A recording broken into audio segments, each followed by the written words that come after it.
बिस्मिल्लाहिर्रहमानिर्रहीम। अजीजान मन, आपको आपके भाई आदिल राजा का सलाम पहुंचे और मेरे साथ आपकी पुरजोर फरमाइश के ऊपर जो है हैदर मेहदी साहब मौजूद हैं।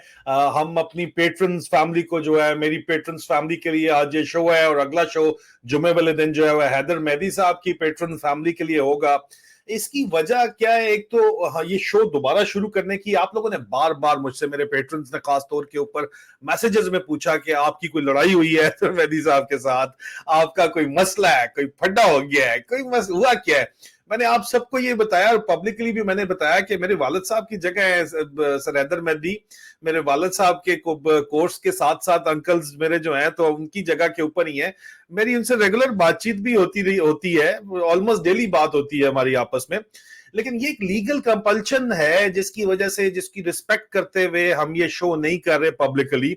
और अब भी हम उसको रिस्पेक्ट करते हुए लीगल कंपल्शन जो मेरे ऊपर, आपको पता है कि पाकिस्तानी स्टेट और सर हैदर मेहदी के खिलाफ भी पूरी जो माइट ऑफ पाकिस्तानी स्टेट है वो अपना जोर डाल रही है, स्टेट पावर इस्तेमाल की जा रही है हमारे खिलाफ।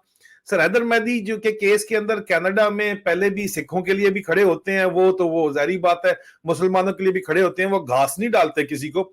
लेकिन ये अभी असल में अटलांटिक के पार है सर, हम जरा करीब बैठे हुए हैं, क्लोज एफिलिएशन है यूके की पाकिस्तान के साथ, और उसलिए इनको म्यूचुअली यूके वालों को वहां से भी बहुत से काम करवाने पड़ते हैं। ब्रिटिश पाकिस्तानी कम्युनिटी भी बहुत बड़ी है, इधर क्राइम करके उधर भाग जाते हैं तो उनको फिर पाकिस्तानी लॉ एनफोर्समेंट की जरूरत पड़ती है। तो ये क्विड प्रो को प्रोटोकॉल है जिसकी वजह से बहरहाल वो पाकिस्तानी गवर्नमेंट ने वो मैकेनिज्म इस्तेमाल करते हुए मेरे ऊपर बेतहाशा जो है, आपको पता है, प्रेशर डाला हुआ है। लेकिन आपकी पुरजोर फरमाइश की वजह से जो है वो हमने दोबारा ये काम जो है, दोबारा मेरा और सर हैदर मेहदी का show exclusively for the patrons हमने शुरू किया है, क्योंकि बातचीत आप तक होनी चाहिए। एंड माइंड यू, ये कॉपीराइट प्रोटेक्टेड शो है। बहुत से लोग जो है इसको हमारे शोज, मेरे शोज खास तौर के ऊपर उठा के यूट्यूब पे डाल देते हैं, तो it is not legally permitted. मैं आपको ये बात इंतहाई वाजिया करता चलूं कि कॉपीराइट प्रोटेक्टेड है। आप में से जो लोग, मेरे कुछ पेट्रन्स हैं जो इसको डाल रहे हैं, इस प्रोग्राम्स को, मेरे प्रोग्राम्स को डालते हैं, उनसे मेरी दरखास्त है और उनको मेरी तनबीह है कि कॉपीराइट प्रोटेक्टेड प्रोग्राम है, इसको आप नहीं डाल सकते। आप डालेंगे तो आप खुद तो मसले में भी खुद भी पड़ेंगे। Copyright strike is the least of your problem. फिर जो है यहाँ पे लॉ एनफोर्समेंट का भी इशू आपको पड़ेगा, और चाहे आप अमेरिका में है, चाहे आप कनाडा में है, चाहे इधर यूके में है, उल्टा मुझे भी आप जो है मसले में डालेंगे तो please do not do that. ये शो जो है सिर्फ यहाँ पे पेट्रन पे रहेगा। सबसे पहले तो sir welcome to the show, long time no see for the public actually. कैसी है जिंदगानी, कैसी गुजर रही है सर, क्या चल रहा है सर? बिस्मिल्लाहिर्रहमानिर्रहीम। अस्सलाम वालेकुम आदिल, थैंक यू। जिस justice chief justice Ata Bandial कहते हैं, good to see you. Good to see you, likewise sir, really good to see you. और बिल्कुल आप सही कह रहे हैं, आपको कानून की पासदारी करनी चाहिए। जो आपके हदूद आपको दिए गए हैं, तो इसलिए ये पब्लिकली ब्रॉडकास्ट नहीं हो सकता, ये प्राइवेटली ब्रॉडकास्ट हो रहा है ऑन अ प्राइवेट चैनल जो कि पेट्रियन का है। और मेरा भी जो प्रोग्राम इंशाल्लाह फ्राइडे को होगा आपके साथ, वो भी सिर्फ एक्सक्लूसिवली मैं अपने पेट्रियन चैनल पे करूंगा, और अपने पेट्रन से रिक्वेस्ट करूंगा कि वो भी इसको पब्लिक ना करें, बिकॉज उससे आपकी जो लीगल कंडीशंस हैं वो ब्रीच हो सकते हैं, और हो सकता है कि उससे आपके लिए थोड़ी मुश्किलात पैदा हो। तो ये मैं भी चाहता था कि मैं कह दूं। But good to see you Adil, और माशाल्लाह you are looking fresh, healthy, happy. Thank you sir. By healthy you mean to say कि मैंने वेट गेन कर लिया है। सर ठीक है, लेकिन सर क्या करें, अभी वो बहुत से गम है, और अब वो सारे गम जब मिल जाते हैं तो बंदा खाने के ऊपर कभी गुस्सा निकाल लेता है, कभी वो जो है ट्रेडमिल के ऊपर तो निकालने की कोशिश करता है। तो इस उम्र में आके जो फौज ने से लड़ पड़ता है 22 साल की नौकरी में फौज ने जो रगड़ा लगाया ना सर, वो अब पता चलता है। जब हम पीएमए में कदम मार किया करते थे ना सर, जोर जोर से ठक ठक, तो हम तो एमसीजे से नहीं आए थे, कैडेट कॉलेज से नहीं आए थे, तो हम तो बड़ा प्रॉपर हील मारते थे, डज, और दिमाग तक सर उसकी जो है वो करंट जाता था कि पैर नीचे हील पे लगता था। तो लोग ऐसे जो है ना, तो वो एमसीजे वाले कहते थे, दोस्त यार कहते थे सबर कर जो है, ना करो कम, बुढ़े वाली पता चलेगा कि क्या कर रहे हो तुम। तो वो अभी तक सारे दर्द जो है अभी निकलते हैं, और वो वॉर वुंड्स जो है वो सारे के सारे उसके बाद आपको पता है सर, 3 आईडीज, एक खुदकुश, हमने तो जंग वाले जो जख्म है वो सारे सर हरे हो जाते हैं। लेकिन सर अभी जो पाकिस्तान की सिचुएशन है, अच्छा इसका मैंने सर नाम बड़ा इंटरेस्टिंग मैंने इसको इसलिए दिया, light in the darkness show.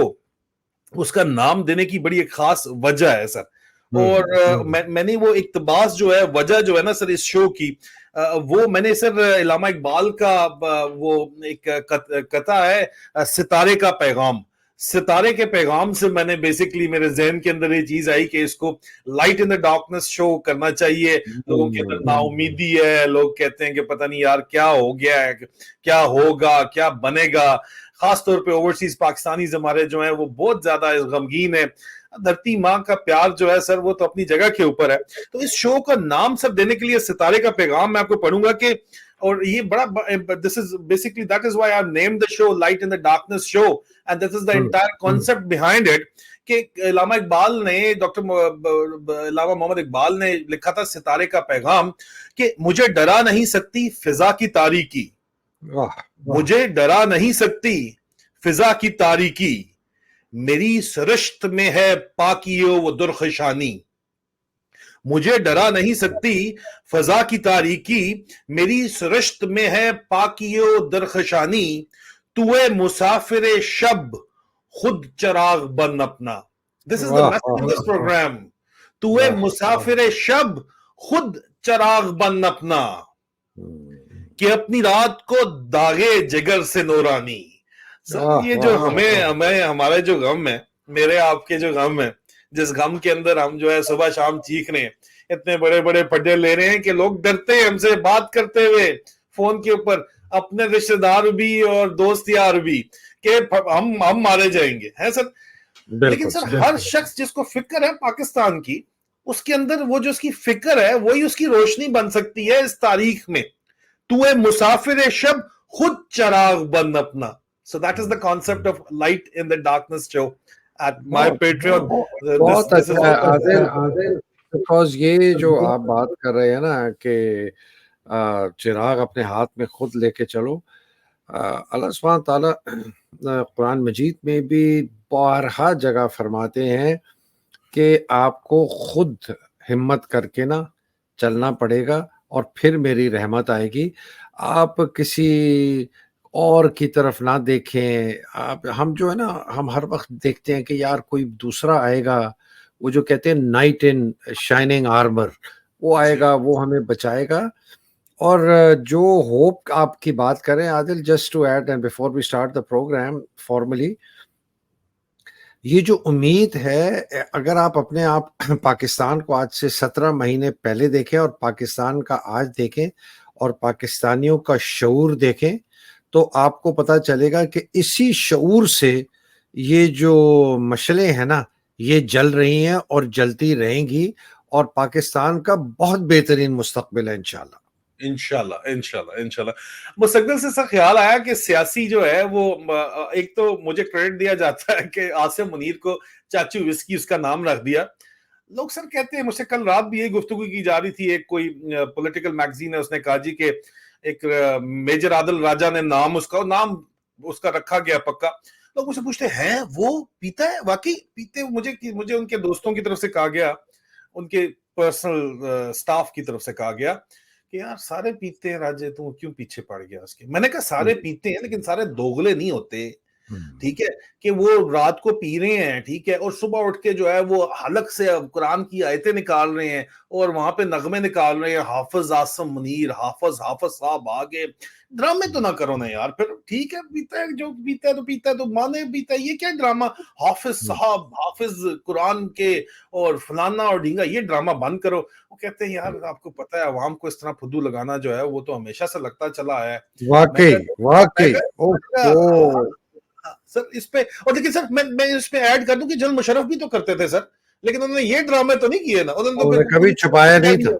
वो छुपाया उसने कभी नहीं। उसने पूरी फौज के लिए ऑर्डर कर दिया कि कमरे के अंदर जो मर्जी करते रहे, सड़क पे जब तक नहीं आते इनको छेड़ना नहीं है सर। तो पता तो चल गया ना सबको कि जी खुला लुट प्रोग्राम है। तो शेख रशीद साहब भी कहते हैं कि रात 9 बजे के बाद जब जनरल मुशर्रफ की बोतल खुलती थी तो हम खोलते थे, लेकिन फिर भी सर कंपैरेटिवली स्पीकिंग मुशर्रफ से फिर भी लोग अवाम खुश थी। ये इससे क्यों नहीं खुश सर आपके ख्याल के अंदर? यार आदिल, इसकी ना बहुत एक दुख भरी दास्तान है। सर और दुख भरी दास्तान पुरानी शुरू होती है। मैं भी था, आप भी थे। हम एक ऑनेस्टली एक रोमांस था। हम जब मैं यंगस्टर था, आपने तो खैर बहुत ज़्यादा नौकरी की, मैंने तो ज़्यादा नहीं की। टोटल मेरा ख्याल है मेरी पीएमए मिला के और कमीशन सर्विस शायद 7 साल होगी। लेकिन हम जितनी मुश्किलात में रहते थे बड़े खुश रहते थे। मतलब छोटी छोटी हमारी खुशियां होती थी कि अगर कोई वो बलूचिस्तान में हेलीकॉप्टर ने ला के ना कोई 2 रिसाले हमें छोड़ गया, तो हम उसी में खुश होते थे। कुछ चाय की प्याली गरम मिल गई बटालियन हेडक्वार्टर में, हालांकि हम आगे अ, तो ना कोई प्लॉट का कल्चर था, ना कोई पैसे का, ना कोई कुछ, तनख्वाह पूरी होती नहीं थी। लेकिन जब बदतरीज जब ये हमारा माहौल कल्चर चेंज हुआ, और ख़ास तौर पर ये मैंने देखा कि ज़ियाउल हक के ज़माने के बाद एक कैटेगरी जो अफ़सरों की आने लगी, और हमारे अपनी यूनिट में भी मैंने उनको नोट किया। एक फ़र्क नज़र आया, और उनकी सोच में, उनके बिहेवियर में। मतलब मैं देखता था कि मेस के अंदर नहीं आते थे, कमरे में बैठ के खाना मँगा लेते, फॉर एग्ज़ाम्पल। ये सर अच्छा, आपके फिर वक्त शुरू हो गया था? हाँ, हाँ, जो नए-नए आए थे ना और फिर जनाब मुशर्रफ साहब के ज़माने में जब ये प्लॉटों का, मैं उस वक़्त ख़ैर फ़ौज में नहीं था, जब ये प्लॉटों का चक्कर शुरू हुआ, तो मैं जितने लोगों से जब बात करता था कि यार ये बात सुनो, ये तुम्हारा ये प्लॉट, तो मुझे बड़े अच्छे-अच्छे लोग बाद में जर्नैल बने, उस वक़्त नहीं थे, कर्नैल थे, कोई ब्रिगेडियर, ये मैं बात कर रहा हूँ। वो कहते थे मलेशियन आर्मी में भी बहुत जबरदस्त होता है, फलानी जगह भी बहुत जबरदस्त। इंडिया की कोई बात नहीं करता था। तो मैं जब भी उनसे पूछता था, कहते नहीं इंडिया में बहुत होता है, मैं तुम्हें पता करके बताऊंगा। उस वक्त इतनी सूझबूझ नहीं थी कि मैं कोई रिसर्च विसर्च नहीं करता था, अपने कारोबार वगैरह काम काम करता। बट सब्सिक्वेंटली जब मैंने बड़ी डिटेल रिसर्च की, तो स्पेशली मैंने UK army, US army, Indian army को जब देखा, और इंडियन खास तौर पे बिकॉज एक ही हम बेस से निकले हैं, तो इंडियन आर्मी का तो हैरान कुन है कि उनका जो सर्विंग ऑफिसर है उसके पास तनख्वाह है, मेडिकल है और सीएसडी है। उसका रिटायर्ड अफसर जो है उसके पास पेंशन है, सीएसडी है, जो कि सर्विस में 15% डिस्काउंट मिलता था, रिटायरमेंट के बाद वो भी 5% हो जाता है, और मेडिकल है। किसी को कोई घर नहीं, किसी को कोई प्लॉट नहीं, किसी को कोई अपार्टमेंट नहीं। और ये मैं आपको एक बहुत ही अ, बड़े सीनियर एक उनके इंडियन आर्मी के एक अफसर थे, उसका दामाद मेरे किसी जानने वाले का कंपनी में काम करता है। तो मैंने कहा यार पूछो कि आप लोगों को कोई घर प्लॉट मिलता है? तो उसने कहा कि हमारा जो जनरल मानेक शाह था, जो फील्ड मार्शल था, हीरो हम समझते हैं उसको, कि उसने आप लोगों को हथियार डलवाए आपसे, उसको भी किसी किस्म की मराहत नहीं दी हुकूमत ने। और चूंकि वो बड़ा सिंपल आदमी था, पैसे नहीं थे, तो उसकी जो पारसी कम्युनिटी थी, उन्होंने मिल के कंट्रीब्यूट करके उसको 3 बेडरूम का अपार्टमेंट या घर लेके दिया, मैं भूल रहा हूँ। और वो उसमें रहा जब तक, उसके बाद वो फिर ऑस्ट्रेलिया मिग्रेट कर गया। तो आदिल, अगर आप इस सारी चीज को लेके आए, और फिर आप आ जाए आपने जनरल आसिम मुनीर के दौर में, तो एक तो ये जो बहुत कल्चरल चेंज आया, दूसरा जो हमारी आर्मी के अंदर एक्सटेंशंस मिली हैं। हिंदुस्तान की फौज में 33 आर्मी चीफ हैं, हमारी फौज में शायद ये 17वां है, तकरीबन आधी। उससे बहुत अच्छे अच्छे जर्नैल जो के बन सकते थे आर्मी चीफ्स, वो शुरू के पीरियड्स में अयूब के जमाने से ये शुरू हो गया था, वो एलिमिनेट होते गए और बहुत ही कॉम्प्रोमाइज वीक लॉयल लोग जो ऊपर आते रहे। पहले शायद इतनी ज्यादा उनके अंदर जो कॉम्पिटेंस का फुकदान था वो शायद इतना ज्यादा नहीं था, लेकिन वो उसकी उरूज हमने देखी इस तबाही की, मेरिट के सिस्टम की और एक्सटेंशन की वजह से और मार्शल लॉ की वजह से, कि बाजवा जैसा आदमी और आसिम मुनीर जैसा आदमी आर्मी चीफ बन गया। आसिम मुनीर का तो मैं जाती तौर पे इसको बिल्कुल नहीं जानता, मैं कभी इससे नहीं मिला हूँ। कमर बाजवे के साथ तो मैं खैर मैंने बड़ी लंबी मीटिंग है उसकी, मेरी I have a great understanding of that man. लेकिन एक आदमी जो कि सितंबर में प्रमोट हुआ हो 2018 में, और सितंबर 2018 में उसको रिटायर हो जाना चाहिए, चलो उसको हम आगे मान के कहते हैं कि अक्टूबर 10 तारीख को उसने DGISI की उसकी अपॉइंटमेंट अनाउंस हुई, और ये ISI अनाउंस करता है। Illegal army chief है. It is an established fact now. That is why I never ever call him a general. I call him a lieutenant general. जी सर, लेफ्टिनेंट। तो आदिल, अब एक आदमी के इतने उसके ऊपर चैलेंजेस हैं, कॉन्स्टिट्यूशनल चैलेंज है, लीगल चैलेंज है, अनलॉफुल वो एक है, लेकिन हमारी फौज की जो एक इथोस है, यूनिटी ऑफ कमांड है, डिसिप्लिन आप उसको कह लें, अंग्रेज का माहौल है, कल्चर है कि आपने अपने बाला जो अफसर है उसका मानना है हुक्म, हालांकि हमारा ओथ कहता है कि कानून के मुताबिक दिए गए अहकामात को मानना है। सर, लेकिन जी सर मेरा यहां से, इससे पहले हम वापस आसिम मुनीर के ऊपर आए, एक इंतहाई अहम यहाँ पे इशू है, क्योंकि आप इसको, क्योंकि वो टॉपिक आप डिस्कस किया आपने इंडियन आर्मी का, Indian army versus Pakistan army, background दोनों आर्मीज का, ईस्ट इंडियन कंपनी आर्मी जो है वो रॉयल इंडियन आर्मी बनती है और पाकिस्तान में इंडियन। सर अब आके at this particular stage Indian army ने विजिबली शेड अवे की है अपनी ब्रिटिश हेरिटेज और ओन किया है, जो भी इन्होंने ओन किया है अपना ट्रेडिशन। हमने भी तो नाम रखे हुए हैं, गजनवी और गोरी और फलाना ढींगा, हमने भी तो नाम रखे हुए हैं ना, लेकिन हमने यहां तक बस नामों तक हम महदूद रहे हैं कि हमारी पीएमए की कंपनीज जो हैं वो खालिद, तारिक, गजनवी, हमजा, मतलब वो नाम होने चाहिए, ठीक है। लेकिन सर जब ट्रेडिशनल कोर ट्रेडिशन की बात आती है तो हम अब भी जुड़े हुए हैं अपनी हेरिटेज, ब्रिटिश हेरिटेज के साथ, which is a good thing in a way के हिस्ट्री से आपको सीखना चाहिए। But having said that, Indian army ने जो है वो टोटल मॉडल अपना जो है वो इंडियन हेरिटेज की तरफ किया।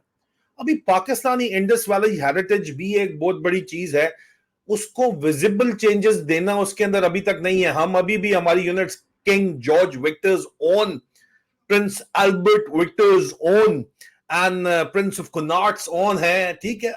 This is Duke of Connaught own, Duke of Connaught own, ठीक है, मेरी अपनी, हमारी अपनी आर्मर्ड कोर की regiment, that's fine sir, in a way fine, you want to say that, but अब देखिए यहाँ पे आप ट्रेडिशंस रेजिमेंट्स हमारी हैं जो बंगाल की में टीपू सुल्तान को हराने के अंदर शामिल थी और अभी उसको सेलिब्रेट करती हैं। अमन फॉर गॉड सेक, यहाँ पे टीपू सुल्तान का झंडा उल्टा लटकाया जाता है।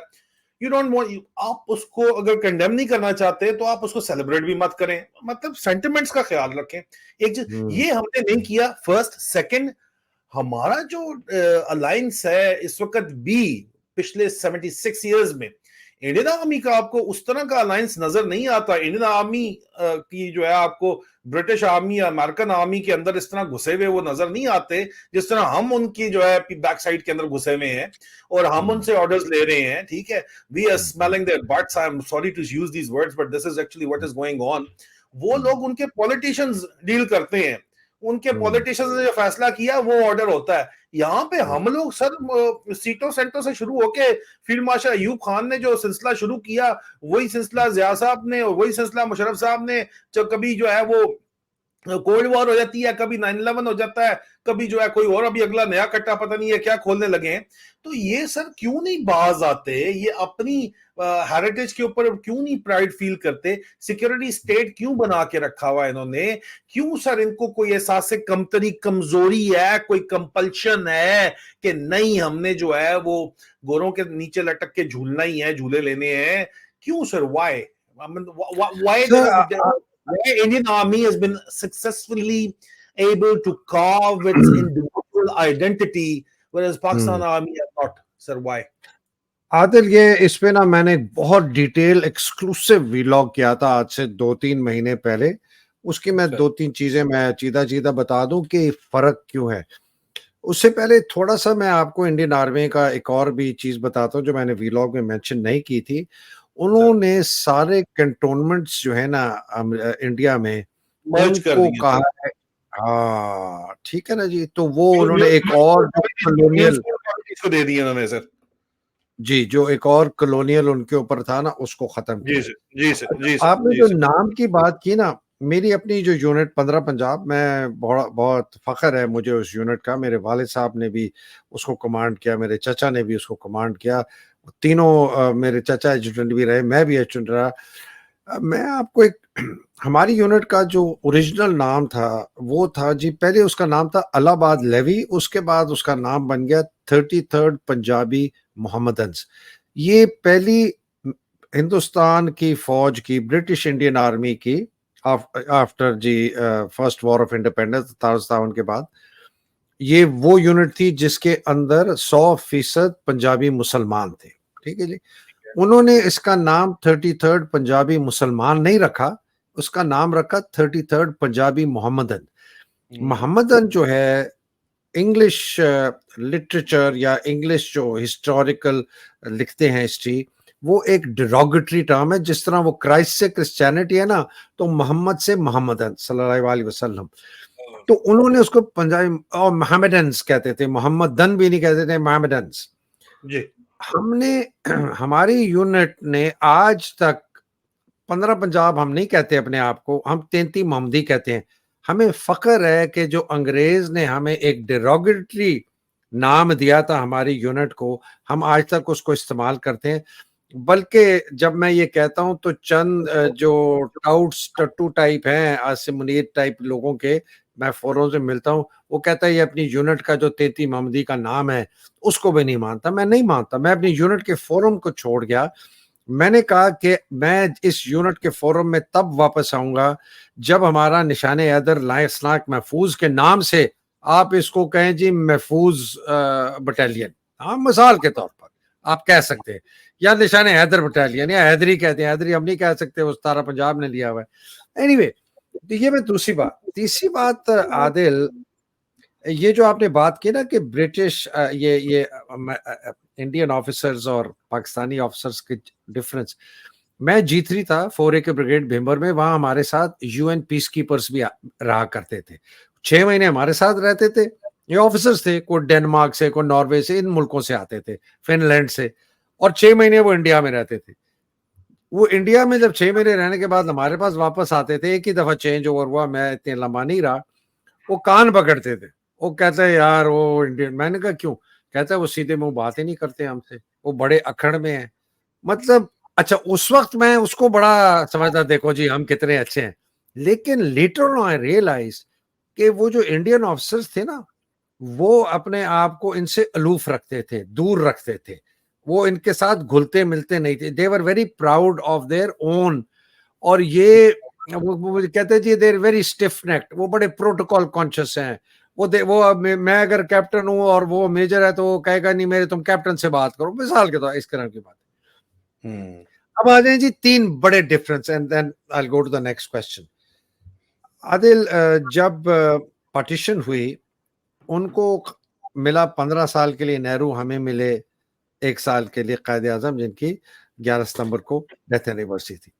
नेहरू ने फौरन इमीडिएटली उसने जो प्रोटोकॉल की हायरार्की थी ना, ऑफिशियल जिसको कहते हैं, उसको क्या कहते हैं, order of precedence. Order of precedence में चूंकि अंग्रेज की फौज थी, उसका जो इक्विवेलेंट अफसर होता था सिविलियन के साथ, फौजी अफसर सीनियर होता था, सिविलियन जूनियर होता। मिसाल के तौर पर ब्रिगेडियर अगर कमिश्नर के लेवल के दोनों हैं तो ब्रिगेडियर सीनियर होगा ऑर्डर ऑफ प्राइवेट, मतलब कि जब किसी आपने बुलाया है किसी तकरीब में तो ब्रिगेडियर की सीट आगे होती थी, कमिश्नर की पीछे होती थी, मिसाल के तौर पर। उसने इमीडिएटली उसको उलट दिया, उसने कहा नहीं, सिविलियन ऑर्डर ऊपर होगा, फौजी नीचे होगा, तो कमिश्नर सीनियर हो गया, ब्रिगेडियर जूनियर हो गया, और इसी तरह करके सबसे पहले उसने ये किया। दूसरा, उसने आइन जो उन्होंने बनाया उसके अंदर उन्होंने तमाम फौजियों को, जो कि ब्रिटिश इंडियन आर्मी ने इस्तिस्ना रखा हुआ था कोर्ट से, उसने कहा कि नहीं, all officers and other ranks जो आर्मी के हैं वो सिविलियन कोर्ट्स के मातहत आएंगे। ये जो दो चीजें इसने की ना, जो बड़ी सिंबॉलिक भी थी, लेकिन बता दिया जो कि कायद आजम ने कहा था 1948 में कि याद रखो फौजियों, तुम पॉलिसी नहीं बनाते, तुम हमारे गुलाम हो, तुम हमारे नौकर हो। उनका लफ्ज इस्तेमाल किया था servants, you are the servants of the nation. तो ना, पॉलिसी हम बनाते हैं, सिविलियन बनाते हैं, तुम्हारा काम सिर्फ वो है कि जो हम तुम्हें हुक्म दें तुम उसकी तामीर करो। तो नेहरू ने ये किया, और चूंकि उसके पास बहुत एक ताकत थी, सिर्फ सिवाय सियासी ताकत नहीं, लेकिन उसकी अपनी मॉरल ताकत थी, जिस तरह कायद आजम के पास थी। वो 15 साल रह गया, उसके सामने कोई चू नहीं कर सका, और 15 साल रहने के बाद 3-3 साल के उनके टेन्योर थे आर्मी चीफ, वो बनते गए। तो बड़ी डिफरेंट एवोल्यूशन हुई है इंडियन आर्मी की पार्टीशन के बाद हमारे से। हमारे वाले ने तो 51 में लियाकत अली खान को कत्ल करवा दिया। कत्ल करवाने के बाद 1953 में कैबिनेट में बैठ गया वर्दी के साथ अयूब खान। 5 साल वर्दी में बैठा है कैबिनेट में as minister of defence and minister of interior. 1958 में मार्शल लॉ लगा देता है। बस उसके बाद तो फिर आप सोचें, जब चौकीदार ने आपके घर पे कब्जा कर लिया तो वो तो फिर वही करेगा। फिर वो अपने बच्चों को भी आपसे बेहतर खाना खिलाएगा, वो अपने बच्चों को आपसे बेहतर स्कूलों में, बेहतर गाड़ियों में डालेगा, वो अपने घर में अपने कमरों में जो उसके हैं उसमें फर्नीचर होगा, आपको चरपाई देगा, मुड़ा देगा, पीढ़ी देगा, अपने उसके जनाब सोफा सेट होंगे, और खाने पीने के जनाब फ्रूट और चाइनीज, और आपको कहेगा दाल प्याज और रोटी खाओ। ये एग्जैक्टली हुआ है पाकिस्तान के साथ, जिस तरह मैं इस घर को डिस्क्राइब कर रहा हूं कि उस चौकीदार ने कब्जा करके सारे वसाइल जो थे वो कब्जा कर लिए, और आपको उसने कहा रोटी प्याज पे कर, और टाट मारता था। फिर कभी आप निकल के कहते नहीं हमें भी दो, हमें भी दो, तो 2-3 कमरे पकड़ लिए। उसके बाद जनाब फिर उसने 10 दिन के बाद उसका बेटा आया और फारिग हो जाओ ट्रक करके फिर आपको सर्वेंट क्वार्टर भेज दिया। तो ये एवोल्यूशन लोगों को समझने की बड़ी जरूरत है कि हमारा कैरेक्टर और इथोस हमारी आर्मी का बहुत अमराना, बहुत नौआबादियाती, बड़ा कॉलोनियल और बड़ा एरोगेंट, और उसके साथ आदिल जो करप्शन आ गई ना, फिर पैसे की दौड़ सॉरी सर, ये करप्शन जो आई है ये कोल्ड वॉर से शुरू हुई है, जब जियाउल साहब ने डॉलर मंगवाने शुरू किए हैं, जब ये तो ख्याल है कोरोना कोरोना से सर ये उठ के जो है मर्सिडीज एस क्लास पे आ गए हैं, मौलवी साइकिलों से लैंड क्रूजर पे आ गए हैं सर।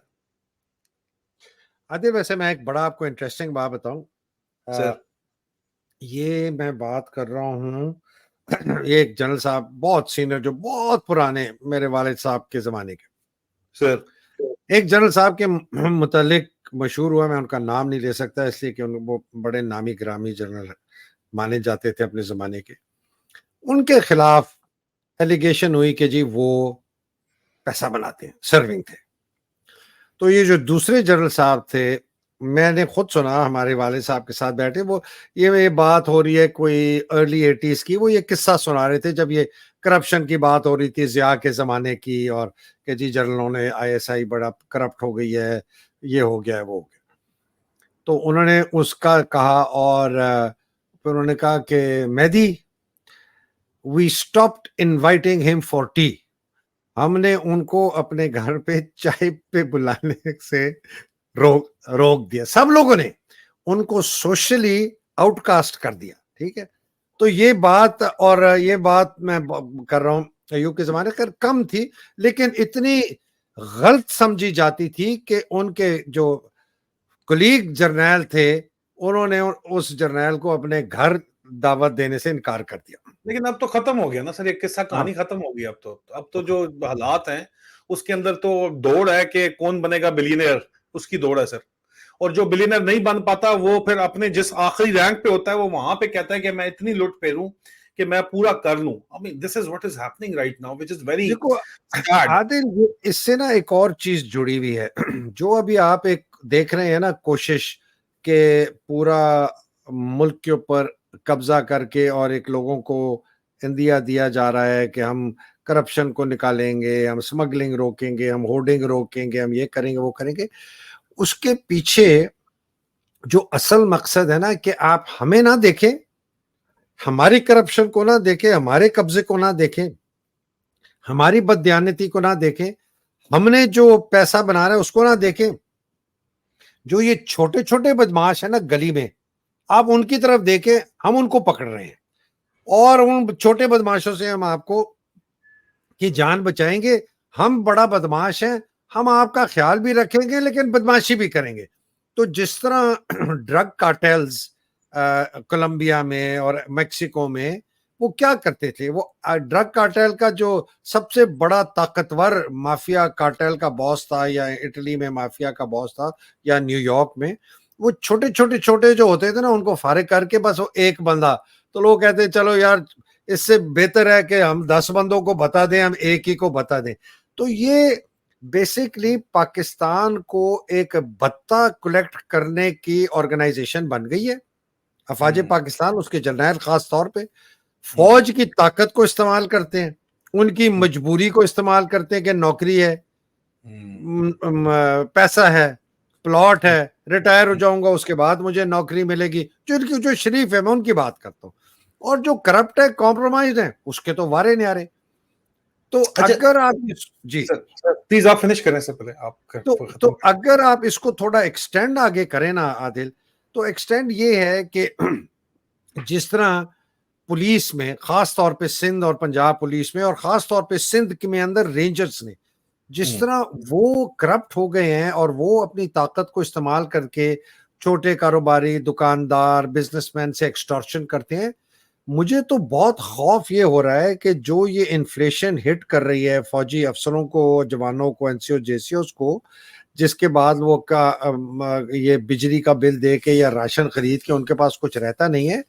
इनमें से जो ना भी करना चाहे, मुझे तो लगता है कि वो ढके छुपे तरीके से, जो इनके अंदर ठीक अफसर हैं, जवान है, एनसीओ जेसीओ, वो ये एक्सटॉर्शन का काम ना शुरू कर दें, वो ये बता लेना ना शुरू कर दें। वो आप कारोबारी हैं जी, सेठ आदिल राजा है, सेठ आदिल राजा कहता है यार वो मेरे प्लॉट पर जो है ना, वो एक कब्जे ग्रुप ने कब्जा किया हुआ है कुरंगी में, उसको खाली करा दो यार। सर हो तो जाएगा, ये तो जाके हो रहा है खाली।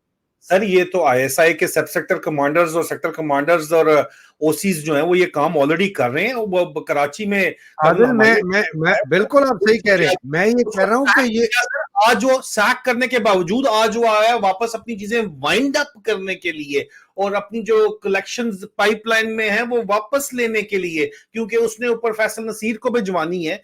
तो दिस इज एक्चुअली, और उसने मार्केट में सबको बताया है, उसके बंदों ने ये जाके। किसकी बात कर रहे हैं, ये सर किसकी ओसी बात? Karachi, OC internal wing ISI Karachi, colonel Humayun Mushtaba की मैं बात कर रहा हूं। आई हाँ। No the entire business, I reported the entire business.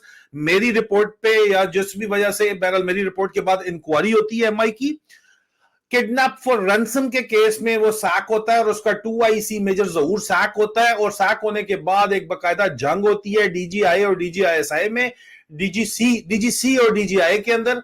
DJI का ये बंदा नहीं है, ये डीजीसी का बंदा है। डीजीसी ने उसको फिर आज वापस भिजवाया हुआ, अपने दफ्तर में बैठा हुआ, अपने जो वाइंड अप करने के बहाने वो वापस बैठा हुआ है और वो कलेक्शन जो अपनी पछनी है वो कर रहा है। और इससे पहले सर इसने पूरा 1 साल इसने जो गदर मचाया है कराची के अंदर, इस बंदे ने कराची की मार्केट्स के अंदर ये शोर किया हुआ था कि भाई जिसने कब्जा करवाना है या कब्जा छुड़वाना है, मैं हाजिर हूं, बताओ। कराची का माफिया डॉन बना के ये बैठा हुआ था।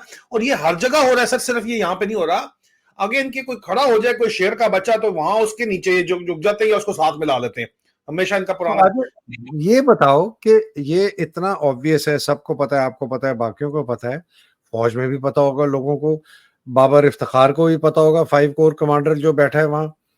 तो ये लोग खुद भी इन्वॉल्व है, आसिम मुनीर को भी पता होगा कि ये इतना ऑब्वियस है, तो क्या ये कोई एक्शन नहीं लेते या ये खुद इन्वॉल्व है? What is happening? सिस्टम इस तरह का है ना कि आसिम मुनीर को अगर पता भी है तो सिस्टम में जब वाइडली एक चीज ब्लैक एंड व्हाइट पे रिपोर्ट हो जाए तो Asim Munir is bound to take action. तो ये एमआई ने इसको, जो आपको पता है एमआई वॉचडॉग है, आईएसआई पे आईएसआई वॉचडॉग है एमआई के ऊपर, ये तो ट्रेडिशनल रोल इनका चल रहा है जो है ना, जिसका एफबीआई सीआईए रोल है, ठीक है। एसआईबी का क्या रोल है? सर मैं बता, एसआईबी सर मैं आपको उसके ऊपर आता हूँ। एमआई ने इसको रिपोर्ट किया, इसकी इंक्वायरी की, प्रूव किया कि किडनैप फॉर रैंसम कर रहा है, उसके अंदर कब्जे मब्जे के अंदर इन्वॉल्व वो ग्रैंड स्केल पे आसिम मुनीर, जरदारी साहब, आसिम मुनीर साहब, मलक रियाज साहब, बड़े नाम आ जाते हैं ना। उन्होंने जो है उन्होंने कहा नहीं इसको छोड़ दो जरा, ठीक है। आपको पता है ना वाजिद सर, जनरल वाजिद अजीज भाई जो है आपके पंजाब रेजिमेंट के, वो बड़े समझदार आदमी है, चलो इस तरह कह लेते हैं। अरे आपके बड़े करीबी हैं। पहले ही नाराज है सर वो, कोई नहीं मुझे फर्क पड़ता, लेकिन उसने ये चीज अच्छी की ना सर कि उसने किडनैप फॉर रैंसम केस में इसकी रिपोर्ट ब्लैक एंड व्हाइट पे चला दी।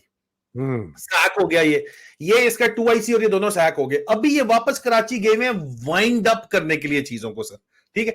और वाइंड अप ये कर रहे हैं कि इकट्ठे कर रहे हैं पैसे जो रह गए हैं बकाया, जो इन्होंने फिलहाल मार्केट में रहते वो इकट्ठे कर रहे हैं डर्टी हैरी को पहुंचाने। फैसल नसीर का खास में जो फैसल नसीर ओसी कराची था, जब आसिम मुनीर डीजी एमआई था तो उसका ओसी कराची एमआई का फैसल नसीर था सर। और फैसल नसीर का 2IC था, यही मेजर, ये इस वक्त कप्तान था ये हुमायूं मुश्तबा, जो अब ओसी कराची है सर, ठीक है सर। एसआईबी सर, एसआईबी जो है, SIB is only one unit which is situated in Rawalpindi, और it comprises of officers of the military police who's been interrogation course जिन्होंने किया हुआ होता है, और पिंडी में उन्होंने सेल्स बनाए हुए हैं, इनके पास वो लाई डिटेक्टर टेस्ट वगैरह भी हैं, 3rd डिग्री भी ये यूज करते हैं। आपको लोकेशन भी पता है, लेकिन चलो लोकेशन छोड़े सर क्या है, लेकिन मैं इसलिए कह रहा हूँ कि जब हम भी फौज में थे, अगर कभी सुनते थे ना कि एसआईबी वाले आए हैं फलाने अफसर के लिए, तो बड़ा तहलका मच जाता था कि यार एसआईबी वाले आए। अच्छा, मुझे बेसिकली कंसेंट के साथ सीजीएस, एजी और डीजीएमआई के कंसेंट के साथ मूव करती है। जब इन्होंने कोई चीज निकलवानी होती है, उठा के बंदा ले जाते हैं, पिंडी ले आते हैं उसको, या इनकी डेट पे टीम भी जाती है। एक्सपेंशन हुई है पिछले दिनों में, लेकिन फिर भी एक फुल कर्नल की मैक्सिमम इसके ऊपर कमांड है। ये एसआईबी दोस्त यार होते थे तो मैं मिलने जाता था, मुझे इनसाइट है कि क्या करते हैं क्या नहीं करते। दोस्तों यारों से मिलने जाते रहे, देखा है हमने। इन्होंने सेल्स बनाए हुए हैं वहां पे सर, और इंटेरोगेट करते हैं। इनके पास लेटेस्ट टेक्निक्स भी हैं और ओल्डेस्ट इन द बुक भी है। एक अफसर को सर नंगा करके अगर आप एक सेल में 6x6 के डाल दें, और एक हवलदार जो है उसको जाके बार बार गालियां निकाले, उसमें गैरत शर्म आया तो वहीं पे टूट जाता है। लेकिन को सर आके थप्पड़ चप्पड़ मारे तो वो उस पर टूट जाता है। बेसिकली ट्रिक्स हैं। अगर फिर भी बहुत कोई पक्का है तो लाई डिटेक्टर टेस्ट ये लगा लेते हैं। बहरहाल सर इसमें eight the end of the day ये है कि अफसर अगर खुद मान जाए तो मान जाए, और जितना मान जाए। एसआईबी पे जितने भी केसेस हैं, ये पिछले दिनों जो है यंग ऑफिसर्स में मशहूर था कि आप एफसी में जाओ, 1 अरब रुपया कमाओ, 2 करोड़ मानो वहां पे, या 1 करोड़ मानो जाके कि मैंने 1 करोड़ रुपया कमाया, ठीक है। एसआईबी ने अपना सक्सेसफुल केस कर दिया, 1 करोड़ अफसर खुद मान रहा है, ठीक है। ओके जी, इट्स सक्सेसफुल, ठीक है। 1 करोड़ रुपया आप जमा कराओ, फौज आपको फारग करेगी, letter of thanks, you know services no more required, no pension, no nothing. 1 अरब रुपया, ये मैं आपको बात करूं 2-1 साल पहले की, मैं ऑफिसर्स जानता हूं जिन्होंने किया। 1 अरब रुपया 2-3 साल पहले बहुत बहुत बड़ी चीज थी, ठीक है सर। उस मेजर ने 1 अरब रुपया कमाया, डीएचए में अपने घर भी लिए, प्लॉट भी दिया, रियल एस्टेट का कारोबार शुरू कर दिया। करप्शन पे वो निकला हुआ है, वो आजकल के जमाने में वैसी क्रेडेंशियल है। इस तरह तो काम चल रहा है सर, आप क्या बात करते हैं। एनीवे सर, मैं एक रियल इशू के ऊपर आता हूँ। ये सर अब मेरे पास इस वक्त एक सवाल इधर पूछ लूं, एक सवाल। जी जी ये डीजीसी और डीजीआई की जो हम एक जंग का सुन रहे हैं, बहुत पढ़ भी रहे हैं, मैंने आपसे पहले भी शायद सुना था, इसका क्या है? Where is it? ये वाकई है, ये नूरा कुश्ती है, लोगों को डिसेप्शन कर रहे हैं?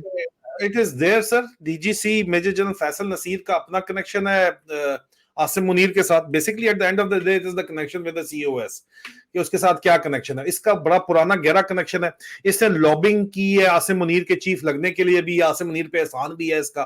खुद ये डीजीआई अगला बनना चाहता है, इसलिए आसिम मुनीर की एक्सटेंशन में भी इंटरेस्टेड है, तो इससे ये लॉयल भी रहेगा कि उसकी एक्सटेंशन करानी है इसने। अब आसिम मुनीर को यह भी पता है। दूसरी तरफ डीजीआई उसका बॉस है, सीनियर इंजीनियर, उसके पास ऐसी कमजोरियां आसिम मुनीर की हैं कि वो उन रगों से पकड़ के आसिम मुनीर को कंट्रोल में उसने रखा हुआ है, ठीक है सर। लेकिन दोनों के टेंजेंट अलग हैं, क्योंकि नदीम अंजुम की मर्जी नहीं थी, और नदीम अंजुम के जो किस्से बाहर निकले, वो किस्से निकलने में इंटरनल विंग का हाथ है। Let me tell you, Nadeem Anjum को रिपोर्ट की कि आदम जो किस्से तुम्हारे निकाल रहा है, तुम्हारी गर्लफ्रेंडों के और सारे, उसको इंटरनल विंग से जा रही है। अच्छा, उससे पहले भी इनका आपस में खड़ाक शुरू हो चुका था, बिकॉज मनी मेकिंग काउ जो है आईएसआई की, वो इंटरनल विंग है, ठीक है सर। नदीम अंजुम ने नोट हमजा कैंप से छपवा लिए, उनके पास मशीनें लगी हैं, कितने छपवा लेगा, कितने चेंज करवा लेगा। नोट पाकिस्तानी यूएस डॉलर में उधर बोस्तान खान से चेंज कराची में करवाने के लिए भी इंटरनल विंग करवा के देता है। Eight the end of the day सब फिर इंटरनल विंग के पास है, और इंटरनल विंग को डायरेक्ट में जो मर्जी ऑर्डर करे, डीजी को रिपोर्ट जानी है। सिस्टम आपको पता है, चेन ऑफ कमांड इस किस्म का है, ठीक है सर। इसका वहां पे खड़ाक हुआ वो कि जी इसके इनकी पर्सनालिटी क्लैश वहां पे डेवलप हुआ, और उसके बाद वर्किंग रिलेशनशिप इनका कायम है, लेकिन पर्सनालिटी क्लैश इनका वहां से शुरू हुआ। डीजीसी सबसे इंपॉर्टेंट अपॉइंटमेंट है, पॉलिटिकल इंजीनियरिंग भी वही करता है, लोगों के ओहदे भी वही लगाता है, उनसे पैसे भी माल भी वही बनाता है। डीजीसी खुद लालची आदमी है, वो आसिम मुनीर को तो शेयर देता है, इसको दरमियान में अपना सही शेयर भी नहीं देता। वो कहता है भाई अपना कमाओ अपना खाओ, इस तरह का सीन बना हुआ है यहाँ पे सर। क्योंकि वो कहता है कि बातों बातों में इस तरह की बात भी हमने सुनी है कि इसको कहा गया है कि तुमने फलाने पॉलिटिशियन से ये वावड़े टाइप जो चीजें हैं, इन लोगों से तुम लोगों ने जो है वो पैसे लिए हैं फलाने फलाने काम के, तो वो किधर है, या उसको लाइसेंस जो शराब का इंपोर्ट का दिलवाया है उसका माल किधर है, ठीक है। उसने आगे से कहा कि सर वो जो आपने नोट छपवा के मुझे दिए थे, जो मैंने आपको डॉलर में ओपन मार्केट से चेंज करवा के दिए हैं, वो किधर है, मेरा शेयर किधर है। इस लेवल के ऊपर भी यहाँ पे बातचीत हुई। आपको पता है सर, जब पैसे की बात आती है तो सारे प्रसिद्ध हो जाते हैं। तो दोनों की अपना लीवर है। मैं आपको क्लैरिफाई कर दूं, दोनों का अपना लीवर है आसिम मुनीर को कंट्रोल करने का। अब सर आसिम कोई एक्शन नहीं लेगा किसी के खिलाफ। आसिम लेगा तो खुद मरेगा। आसिम नंगा दोनों के आगे, आसिम के दोनों पतलून उतार सकते हैं, तो आसिम क्यों लेगा दोनों के खिलाफ। आसिम दरम्यान में डिप्लोमेट का किरदार अदा कर रहा है। इसको नदीम अंजुम को उसने ठंडा इस बात के ऊपर किया कि यार, क्योंकि शुरू के दिनों में जो है आसिम मुनीर जब स्टेबलाइज नहीं हो पा रहा था, तो लोगों ने कहा कि Nadeem Anjum is the main reason DGI, क्योंकि इसके कैंप में नहीं है। तो इसने उसको प्रॉमिस किया कि तुझे अमेरिका का एम्बेसडर भेजूंगा, चुप कर जा। उसने कहा ठीक है, डील होगी। अब इनकी कहीं अंडर हैंड या तो कहीं अमेरिकन से बात हुई है, ये मेरा जाती एनालिसिस है, या इनको फीडबैक लाजमी अमेरिका से आया है कि वहां पे जमाल खशोगी एक बहुत बड़ा इशू है। अगलों ने सऊदी एम्बेसी के सामने, हाई कमीशन के सामने जो सड़क है उसका नाम जमाल खशोगी वे रख दी है, तो वहां पे एक बहुत बड़ा इशू है। तुम अरशद शरीफ को क्या खून हाथों के ऊपर लगा के अमेरिका में एम्बेसडर आ नहीं सकते, ठीक है। आओगे तो बहुत बड़ा डिप्लोमेटिक इंसिडेंट क्रिएट हो जाएगा। डिप्लोमेटिक पार्टी, यूएस एडमिनिस्ट्रेशन चाहे रिपब्लिकन हो चाहे डेमोक्रेट हो, कोई भी बर्दाश्त नहीं करेगी ये पॉलिटिकल बैगेज तुम्हारे जैसा बंदा अरशद शरीफ के खून के साथ। ये इतना बड़ा इशू बन चुका है। अब इसको एक्सटेंशन चाहिए थी, पहले ये 2 साल मांग रहा था एक्सटेंशन इसको नहीं मिली 2 साल, फिर इसने 6 महीने मांगी या साल मांगी है। अब साल या 6 महीने की बात है, और उसकी मेन वजह जो है आईएसआई के अंदर ये बात चल रही है कि इसकी मेन वजह ये है कि ये जुडिशल कमीशन, ये अभी मिसेस समिया अरशद, अरशद शरीफ शहीद की जो हकीकी बेवा है, मिसेस समिया अरशद, जी समिया बाजी के खिलाफ इन्होंने जो निकाला है अरेस्ट वारंट के, जी जबरदस्ती आओ, स्टेट की एफआईआर मानो डंडे के जोर के ऊपर, वो लोग नहीं मान रहे। अब वो बेसिक एम ये है कि इनका ख्याल है कि 6 महीने से साल लगना है, या 6 महीने इन्होंने प्लान किया हुआ है कि ये क्लीन चिट मिल जाएगी आईएसआई को, मेरी वजह से जो इनके ऊपर दाग लगे। और मेरे बाद सर, मैंने तो स्टोरी ब्रेक की थी, कोई भी जिस स्टोरी में नाम लिया था, कोई एक अफसर भी ना, बगैर खालिद फरीद का मैंने नाम लिया था, जिन्होंने इनकार किया था, उनको हाउस अरेस्ट में रखा गया है सर, उनको जान से मार देने की जो इस वक्त थ्रेट है सर। वो किधर है ब्रिगेडियर खालिद फरीद? सर बुलाए ना कोर्ट में, जुडिशियल कमीशन क्यों नहीं बिठाते? नहीं बिठाएंगे जुडिशियल कमीशन। ये सर अरशद शरीफ के खून को मैनिपुलेट करें। मैंने नवंबर 2022 में बताया था एग्जैक्टली वही चीज। अरशद शरीफ की वालदा ने जो दरखास्त दी है उसमें बाजवे नदीम अंजुम का नाम है सर, फैसल नसीर का नाम है।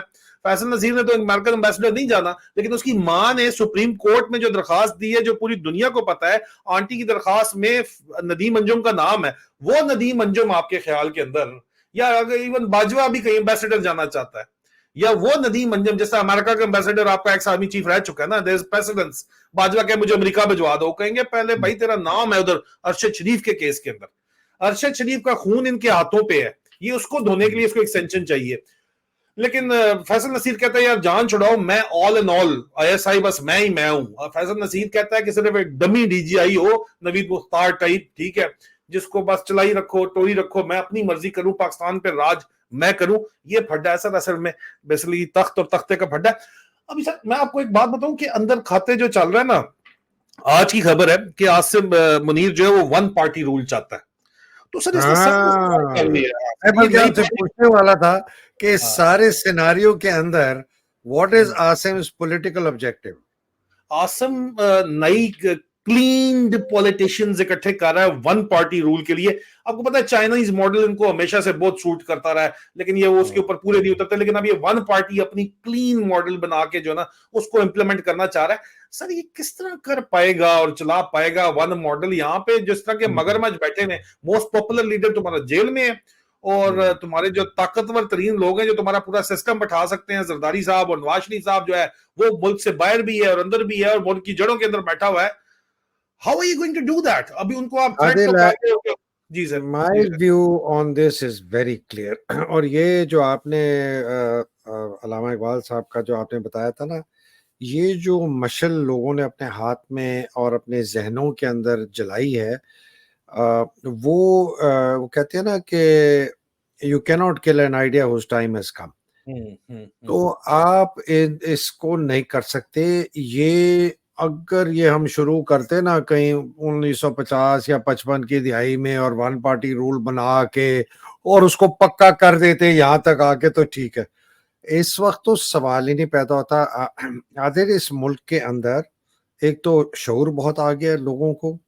फौज की जो एक मोहब्बत था बेपनाह, जिसको हम आंखें बंद करके मार्शल लॉ लगा, मिठाइयां बटी, जिया का, अयूब का, याया का, मुशर्रफ का, वो बिल्कुल काया पलट हुई है लोगों के दिल में। मुझे बहुत अफसोस से कहना पड़ता है, लोगों के दिल में नफरत हो गई है फौज की वर्दी से। हालांकि बेचारे जो आप देखें जो रोज अब शहीद हो रहे हैं, मुझे तो खौफ ये हुआ है कि वर्सक रोड पर पेशावर में आईईडी ब्लास्ट हुआ। ये कहीं दूर जाके कहीं वो बॉर्डर में नहीं हो रहा केपीके या बलूचिस्तान के उधर पार, ये वारसक रोड पे आके आईडी लगाया। इतने दलेर हो गए हैं, इतनी उनके पास ताकत है कि वो आके उस जगह को खोदते भी हैं, जगह में लगाते भी हैं। उसके साथ तार भी होगी या रिमोट भी होगा, कोई साथ दाएं बाएं बैठा होगा बंदा 100 300 400 गज में, उधर से रिमोट। तो हालात बहुत बदल गए हैं। आसिम की रेपुटेशन इज इन टैटर्स, फौज के जर्नैल की रेपुटेशन टैटर्स है। इसके पास सिर्फ एक चीज है, वो है चाबुक, बंदूक, गोली, धौंस। वो भी एक दिन टूट जाएगा। अभी जितनी ये दहशत फैला के लोगों को खाए, वो एक दिन टूट जाएगा। और वो टूटेगा किस वजह से टूटेगा मुझे नहीं पता। वो टूटेगा लोगों की अपनी बिजली के बिलों से, या कोई ऐसा वाकया होगा जिससे एकदम लावा फटेगा, हमें नहीं पता। ये कभी भी नहीं कर सकता।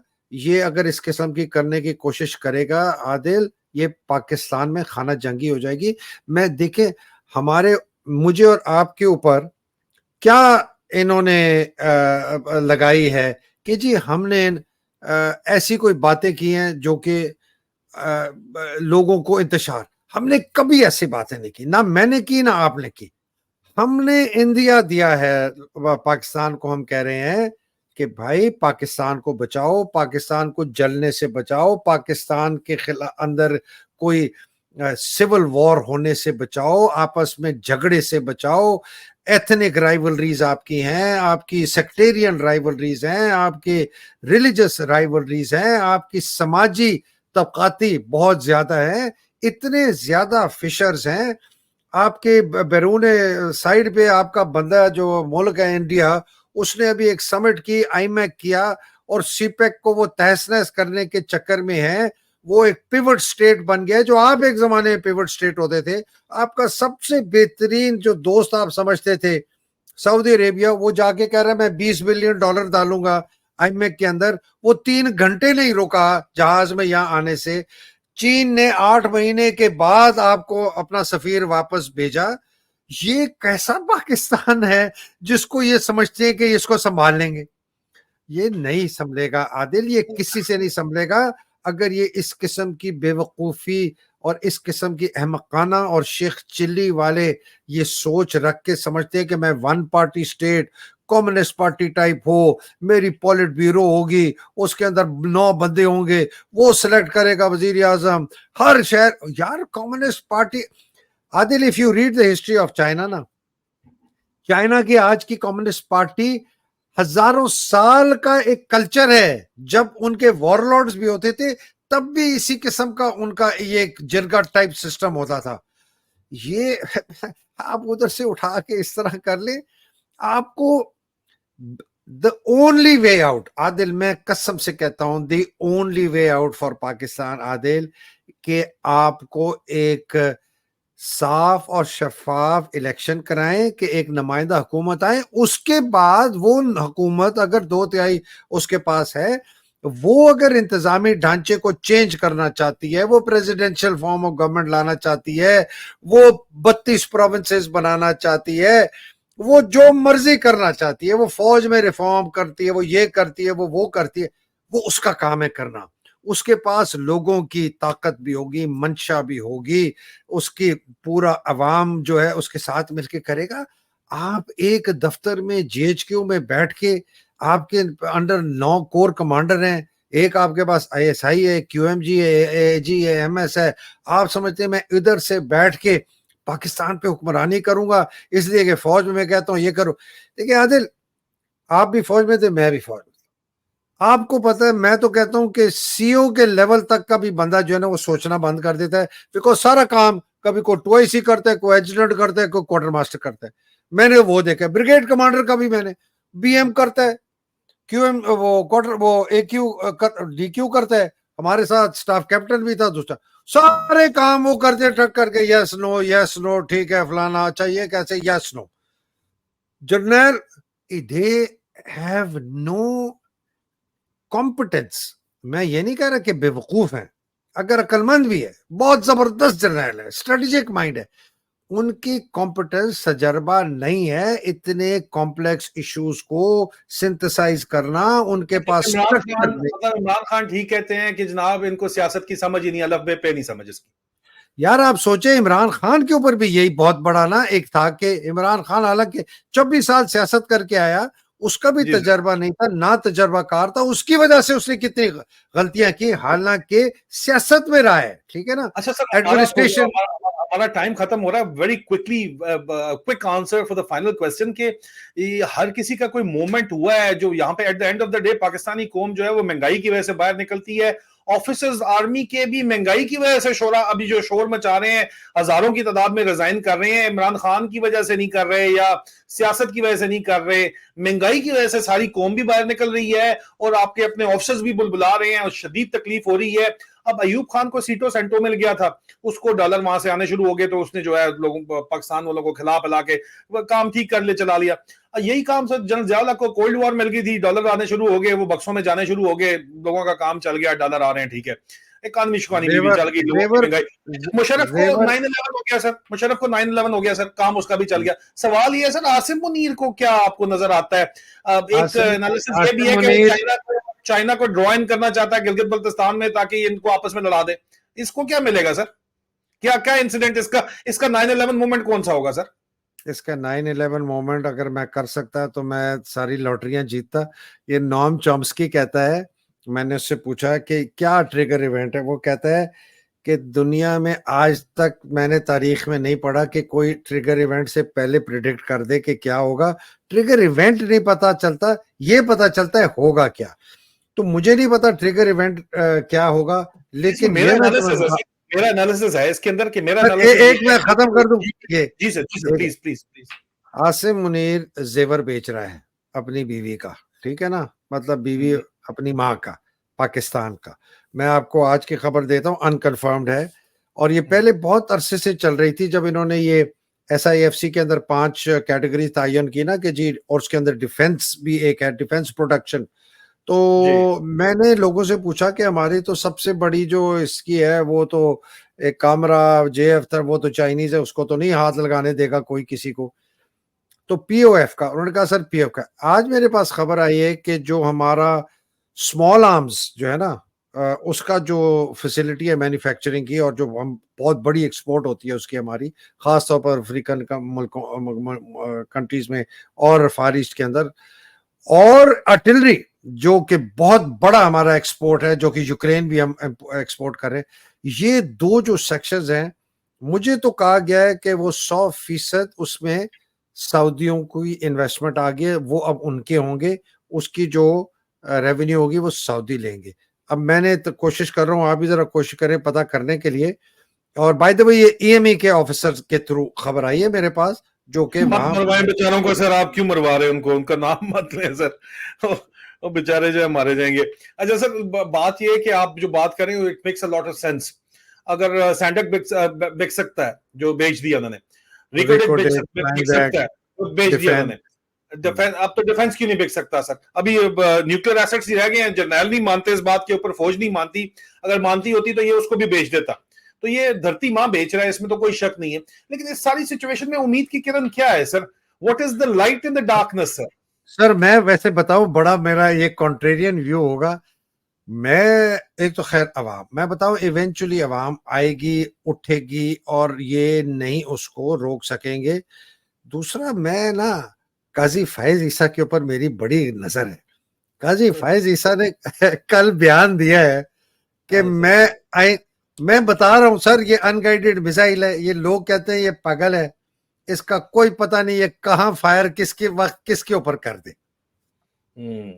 चले सर, देखते हैं। उम्मीद पे दुनिया कायम है, और हम तो इस तरह की कौम है कि उम्मीद रखते हैं उस तरह के लोगों से भी जिनसे कोई उम्मीद रखनी नहीं चाहिए, लेकिन उम्मीद पे दुनिया कायम है और उम्मीद रखनी चाहिए। आदिल, वैसे एक बात आखिरी बता दूं, जी सर। मैं कसम से, मैं ये कोई मोटिवेशनल बात नहीं कर रहा। मैं जितना मुझे यकीन है कि एक दिन मेरी मौत आनी है ना, मुझे उतना यकीन है कि पाकिस्तान का मुस्तकबिल बहुत जबरदस्त है। निजाम तब्दील होगा इंशाअल्लाह ताला। और जो लोग समझ रहे हैं ना कि ये लंबा चलेगा, नहीं, ये मैं नहीं प्रिडिक्ट कर सकता कि ये किस महीने फलानी तारीख को, ये मैं बता सकता हूं, जो कि नॉम चॉम्स्की कहते हैं कि ये आप प्रिडिक्ट कर सकते हैं कि होगा क्या। अब वो होगा खाना जंगी से, लड़ाई झगड़े से, कानूनी तौर पर, आईनी तौर पर, ये भी मैं नहीं बता सकता। लेकिन निजाम टूटेगा और नया निजाम आएगा, और पाकिस्तान का मुस्तकबिल बहुत जबरदस्त होगा इंशाल्लाह। इंशाल्लाह इस उम्मीद के साथ, इस दुआ के साथ हम आज का प्रोग्राम खत्म करते हैं। और आप सब जो है, आपकी एक बहुत बड़ी एफर्ट है खासतौर के ऊपर ओवरसीज पाकिस्तानीज की। 22% रेमिटेंस जो है इस क्वार्टर में कम हुई है, क्योंकि आप लोग जो है वो चाहते हैं कि आपका पैसा जो है वो हराम काम के ऊपर ना लगे, और आप अपनी एफर्ट कर रहे हैं, और इसलिए आप लोगों को सलाम है ओवरसीज पाकिस्तानी को खासतौर के ऊपर। और मेरे ख्याल में द बेस्ट वे इस पैगाम को आगे लेके चलने का ये है कि आप अपनी इंडिविजुअल कैपेसिटी में जो कर सकते हैं उसको लाजमी आप उसको इंडिविजुअल कैपेसिटी के अंदर करें, उसको हर सूरत के अंदर करें, उस पैगाम को लेके आगे चलें। क्योंकि at the end of the day, Allama Iqbal की जबान में, तू है मुसाफिर शब खुद चराग बन अपना। बहुत जल्द वाह, मुलाकात होती है। ये बहुत खुदा हाफिज़। जबरदस्त। फी खुदा अमान अल्लाह। फी अमान अल्लाह।